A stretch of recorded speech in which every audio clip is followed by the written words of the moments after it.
13ರಲ್ಲಿ 10 India 2 BJP. ಯುಪಿಯಲ್ಲಿ ಕಮಲಕ್ಕೆ ಪುಕಪುಕ. BJP ಭದ್ರಕೋಟೆ ಛಿದ್ರ guarantee. ದೇಶಾದ್ಯಂತ 13 ವಿಧಾನಸಭಾ ಕ್ಷೇತ್ರಗಳಿಗೆ ನಡೆದ ಬೈ ಎಲೆಕ್ಷನ್ನಲ್ಲಿ ಬಿಜೆಪಿ ನೆಲಕಚ್ಚಿದೆ. ಬಿಜೆಪಿ ಕೇವಲ 2 ಕ್ಷೇತ್ರಗಳಲ್ಲಿ ಮಾತ್ರ ಗೆದ್ದಿದ್ರೆ 10 ಕ್ಷೇತ್ರಗಳಲ್ಲಿ ಐಎನ್ಡಿಎ ಮೈತ್ರಿಕೂಟ ಗೆಲುವಿನ ನಗಾರಿ ಬಾರಿಸಿದೆ. ಹಾಗಾದ್ರೆ ದೇಶದಲ್ಲಿ ಬಿಜೆಪಿ ಸೋಲಿನ ದಾರಿ ಹಿಡಿತ. ಬಿಜೆಪಿ ಭದ್ರಕೋಟೆ ಅಂತಿದ್ದ ಉತ್ತರ ಪ್ರದೇಶ ರಾಜ್ಯವೇ ಮುಂಬರುವ ಅಸೆಂಬ್ಲಿ ಎಲೆಕ್ಷನ್ನಲ್ಲಿ ಬಿಜೆಪಿ ಕೈಜಾರುತ್ತಾ. ದೇಶದಲ್ಲಿ ಬಿಜೆಪಿಗೆ ಇದೆಂತ ದುಸ್ಥಿತಿ ಅಂದ್ರ ಅದನ್ನ ಡೀಟೇಲ್ ಆಗಿ ತೋರಿಸ್ತೀವಿ. ಆದರೆ ಅದಕ್ಕಿಂತ ಮೊದಲು ಹಲೋ ಕನ್ನಡ ಯೂಟ್ಯೂಬ್ ಚಾನಲ್ ಅನ್ನು ಸಬ್ಸ್ಕ್ರೈಬ್ ಮಾಡ್ಕೊಳ್ಳಿ. ಹಾಗೇನೇ ಪಕ್ಕದಲ್ಲಿರೋ ಬೆಲ್ ಬಟನ್ ಅನ್ನು ಪ್ರೆಸ್ ಮಾಡಿ. ದೇಶದಲ್ಲಿ ಬಿಜೆಪಿ ವಿರೋಧಿ ಅಲೆ ಎದ್ದಿದ್ಯಾ? ಕಳೆದ ಲೋಕಸಭಾ ಚುನಾವಣೆಯಲ್ಲಿ ಬಿಜೆಪಿಗರ 400 ಸೀಟುಗಳ ಕನಸಿಗೆ ಕೊಳ್ಳಿ ಇಟ್ಟ ದೇಶದ ಮತದಾರರು 240 ಸೀಟುಗಳನ್ನು ಕೊಟ್ಟು ಭಿಕ್ಷಾ ಕೊಟ್ಟಿದ್ರು.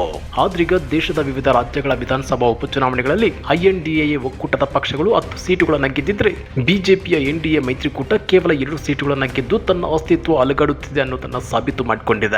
ಪರಿಸ್ಥಿತಿ ಹೀಗಿರುವಾಗಲೇ 2027ರ ಯುಪಿಯ ಸಾರ್ವತ್ರಿಕ ವಿಧಾನಸಭಾ ಚುನಾವಣೆಯಲ್ಲಿ ಬಿಜೆಪಿ ಪಕ್ಷ ಅಧಿಕಾರಕ್ಕೆ ಬರಲ್ಲ ಅಂತೇಳಿ ಬಿಜೆಪಿ ಶಾಸಕನೇ ಬೆಚ್ಚಿ ಬೀಳಿಸುವ ಭವಿಷ್ಯ ಹೇಳಿದ್ದಾನೆ.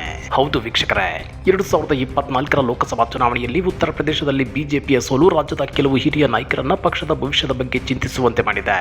ಇದು 2027ರ ವಿಧಾನಸಭಾ ಚುನಾವಣೆಯಲ್ಲಿ ಪಕ್ಷವು ರಾಜ್ಯದಲ್ಲಿ ಮತ್ತೆ ಅಧಿಕಾರಕ್ಕೆ ಬರುವುದಿಲ್ಲ ಅಂತೇಳಿ ಕಿಡಿಕರಿರೋ ಬದಲಾಪುರ ಬಿಜೆಪಿ ಶಾಸಕ ರಮೇಶ್ ಚಂದ್ರ ಮಿಶ್ರಾ ಅವರ ಮಾತುಗಳಲ್ಲಿ ಪ್ರತಿಧ್ವನಿಸಿದೆ.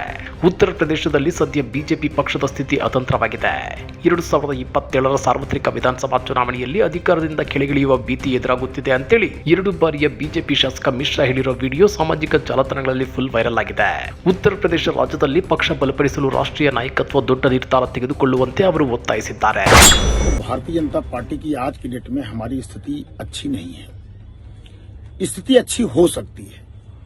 उसके लिए मैं समझता हूं केंद्रीय नेतृत्व को बड़े निर्णय लेने पड़ेंगे.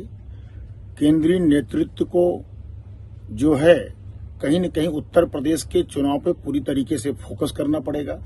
भारतीय जनता पार्टी की एक एक कार्यकर्ता को, एक एक जनप्रतिनिधि को मन से लगना पड़ेगा.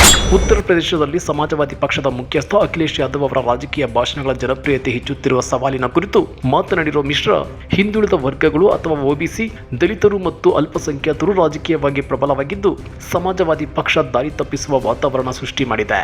ಸದ್ಯದ ಪರಿಸ್ಥಿತಿಯಲ್ಲಿ ನಮ್ಮ ಪಕ್ಷ ರಾಜ್ಯದಲ್ಲಿ ಪ್ರಬಲವಾದಂತೆ ಕಂಡು ಬರುತ್ತಿಲ್ಲ. ಪಕ್ಷದ ಪ್ರತಿಯೊಬ್ಬ ಕಾರ್ಯಕರ್ತರು ಪಕ್ಷ ಸಂಘಟಿಸಲು ಶ್ರಮಿಸಬೇಕು. ಆಗ ಮಾತ್ರ ಯುಪಿಯಲ್ಲಿ ಮತ್ತೆ ಬಿಜೆಪಿ ಸರ್ಕಾರ ರಚನೆ ಸಾಧ್ಯ. ಇಲ್ಲವಾದ್ರೆ ನಮ್ಮ ಸರ್ಕಾರದ ಪರಿಸ್ಥಿತಿ ಕೆಟ್ಟದಾಗಿರುತ್ತೆ ಅಂತ ಹೇಳಿದ್ದಾರೆ. ಇತ್ತೀಚೆಗೆ ನಡೆದ ಲೋಕಸಭಾ ಚುನಾವಣೆಯಲ್ಲಿ ಪಕ್ಷ ಹೀನಾಯ ಸೋಲಿನ ನಂತರ ಪಕ್ಷದ ಕಾರ್ಯಕರ್ತರಲ್ಲಿ ಆತಂಕ ಹೆಚ್ಚಿರುವುದನ್ನು ಮಿಶ್ರಾ ಹೇಳಿಕೆಯಲ್ಲಿ ಪ್ರತಿಧ್ವನಿಸಿದೆ ಅಂತೇಳಿ ಬಿಜೆಪಿ ಮೂಲಗಳು ಹೇಳಿವೆ. ಆದ್ರೆ ಮತ್ತೊಂದು ಕಡೆ ಮುಂದಿನ ಚುನಾವಣೆಯಲ್ಲಿ ಅವರಿಗೆ ಟಿಕೆಟ್ ಕಳೆದುಕೊಳ್ಳುವ ಭಯದಿಂದ ರಾಷ್ಟ್ರೀಯ ನಾಯಕರ ಮಧ್ಯಸ್ಥಿಕೆಗೆ ಮಿಶ್ರಾ ಈ ರೀತಿಯ ಹೇಳಿಕೆ ನೀಡಿದ್ದಾರೆ ಅಂತ ಹೇಳಲಾಗ್ತಿದೆ. ರಾಷ್ಟ್ರೀಯ ನಾಯಕತ್ವದ ಮಧ್ಯಸ್ಥಿಕೆಗೆ ಕರೆ ನೀಡಲು ಮಿಶ್ರಾ ಅವರನ್ನ ತಳ್ಳಿದೆ ಅನ್ನೋ ಮಾತುಗಳು ಕೇಳಿ ಬರ್ತವೆ.